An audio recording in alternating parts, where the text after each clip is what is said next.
السلام علیکم۔ 25ویں قسط کے ساتھ حاضر ہوں۔ بچے جہاں پڑھتے تھے پتہ نہیں وہ کس قسم کا اسکول تھا۔ غیر نصابی سرگرمیاں صفر تھیں۔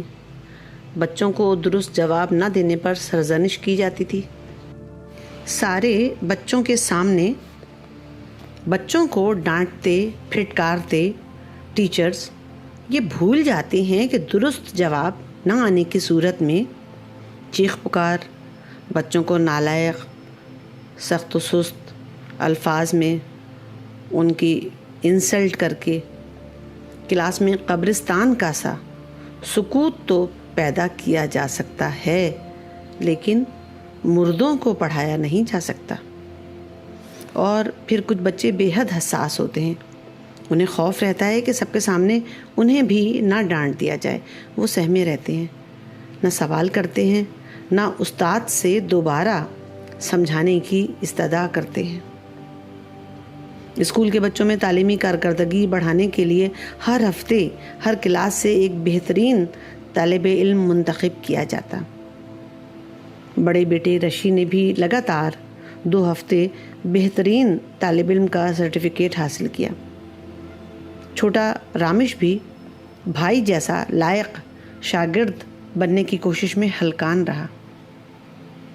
میں محسوس کر رہی تھی کہ بچوں نے کوئی فرمائش، ضد، شرارت کرنا اور قہقہے لگانا ترک کر دیا ہے۔ کمپیوٹر پر گیم بھی نہیں کھیلتے تھے، بس چپ چاپ تدریسی کتب کے مطالعے اور نوٹ بکس سیاہ کرنے میں مصروف رہتے۔ جب کبھی وہ اپنی خالہ شفو کے گھر جانے کے لیے کہتے، ہم خوش ہو جاتے کہ چلو وہ اپنی کزنز کے ساتھ گپیں لگائیں گے، خوش ہوں گے۔ مگر وہاں جا کر بھی اپنے خالو کے سامنے بیٹھ کر ریاضی سمجھنا شروع کر دیتے۔ زندگی کے تمام ادوار میں جینا ایک بار ہی نصیب ہوتا ہے۔ بچوں کی عمر کا یہ حسین دور ایک عذاب سے دوچار تھا۔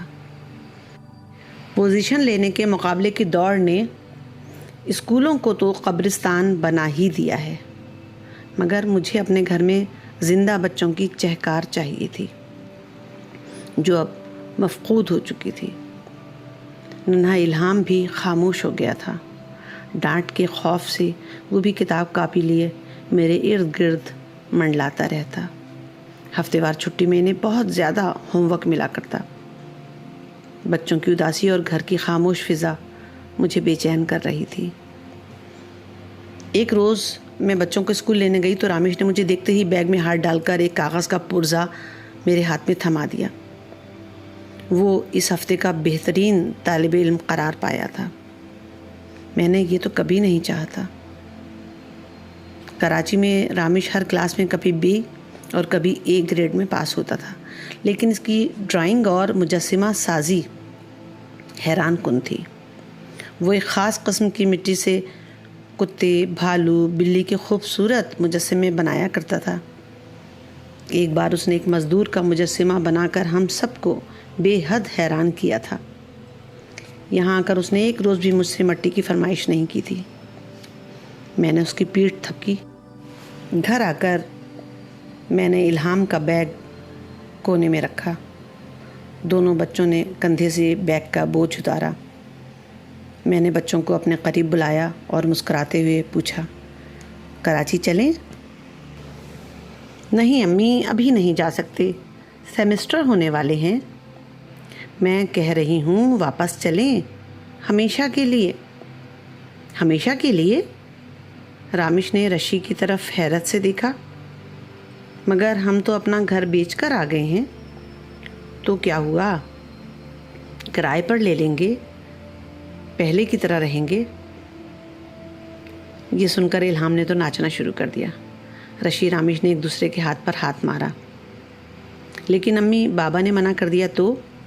وہ منع نہیں کریں گے، وہ بھی یہی چاہتے ہیں، ہم سب یہی چاہتے ہیں، بس کوئی بولتا نہیں۔ ٹھیک ہے امی۔ بچے کھانا کھانے کے بعد اپنے کمرے میں چلے گئے۔ تھوڑی دیر بعد میں ان کے کمرے میں گئی تو وہ اسکول کا کام کر رہے تھے۔ یہ تم لوگ کیا کر رہے ہو؟ کل ٹیسٹ ہے امی۔ تم لوگ کل سے اسکول نہیں جاؤ گے۔ بچوں نے خوشی خوشی کتابیں بیگ میں ڈال کر زپ لگا دی۔ کہیں گھومنے چلیں؟ نہیں امی، آج نہیں۔ یہ کہہ کر دونوں اپنی اپنی کمپیوٹر ٹیبل پر جا بیٹھے۔ تھوڑی دیر بعد کچھ لوگوں کے ہمراہ احمد گھر آ گئے۔ الہام نے انہیں دیکھتے ہی خبر دی کہ ہم کراچی واپس جا رہے ہیں۔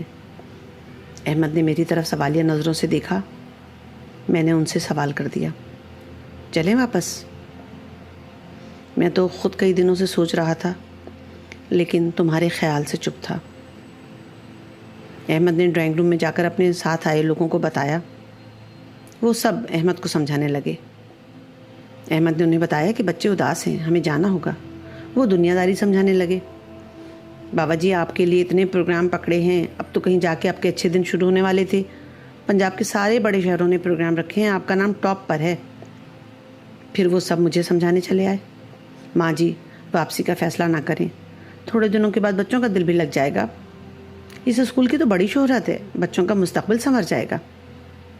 اگر بچوں کا دل نہیں لگ رہا تو کسی دوسرے اسکول میں ایڈمیشن کرا دیتے ہیں۔ ہم نے ان سے صرف اتنا کہا کہ بچے واپسی کا سن کر بہت خوش ہیں۔ واپسی کے فیصلے سے ان کی خوشی مشروط ہے، اس لیے اس فیصلے کو بدلا نہیں جا سکتا۔ کراچی چھوڑتے کب کسی کی سنی تھی جو واپسی کے فیصلے پر کسی کی بات پر دھیان دیتے؟ گھر کی سوئی ہوئی ویرانی اب مردار پڑی تھی۔ بچے کمپیوٹر پر بیٹھے گاڑیوں کی ریس لگا رہے تھے۔ ہم الہام کے ساتھ شفو کے گھر روانہ ہوئے۔ راستے میں الہام نے اپنی کزنز کے لیے آئس کریم لی، اپنی تو اس نے راستے میں ہی چٹ کر لی۔ دل خوشی اور سکون کے احساس سے کبھی ایسا لبریز نہ ہوا تھا۔ الہام نے اپنی خالہ کے گھر میں داخل ہوتے ہی اعلان کیا کہ ہم لوگ واپس کراچی جا رہے ہیں۔ وہ سب پیاری بیٹیاں اداس ہو گئیں۔ ان ذہین بچیوں کی موجودگی نے ہمیں بڑا سیراب کیا تھا۔ ہم جو ایک عرصے سے کھنکتی چوڑیوں اور کھلکھلاتی ہنسی کی آواز سے دور تھے، اس گھر میں زندگی کے تمام لوازمات موجود تھے۔ میرے بہنوئی کی عادت تھی کہ سودا سلف لانا ہو یا کسی کام سے باہر نکلنا ہو، اعلان کر دیتے، ہاں بھائی کون چلے گا میرے ساتھ؟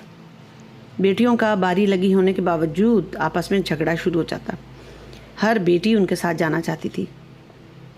ہمیں یہ منظر بہت پیارا لگتا تھا۔ عید قریب تھی۔ بہن نے اصرار کیا کہ جانے کا فیصلہ کر ہی لیا ہے تو عید کے بعد جانا۔ ہم نے ایک شرط پر حامی بھر لی کہ بچیوں کی عید کی شاپنگ ہماری طرف سے ہوگی۔ جس گھر میں بیٹیاں نہیں ہوتی وہاں عید، بقرعید، شادی، بیاہ، دن رات سب ایک سے ہوتے ہیں۔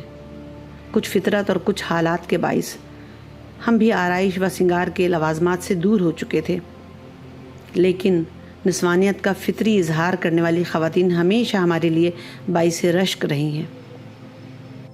بیٹیوں کی رونق نے بہن کے گھر کو طلسماتی حسن سے آراستہ کیا ہوا تھا۔ شفو کی سب سے چھوٹی بیٹی عرفہ خوشی خوشی میرے قریب آ گئی۔ خالہ امی، میں بٹوا اور چشمہ بھی لوں گی، ماما مجھے نہیں دلاتی۔ راجہ بازار اور موتی بازار کی پتلی پتلی گلیوں میں پھنسی پھنسی دکانوں اور خریداروں کے ازدحام میں میرا دم گھٹ رہا تھا، لیکن بچیاں کبھی کسی دکان پر ٹھہرا دیتی تو کبھی کسی ٹھیلے پر کھڑی ہو جاتی۔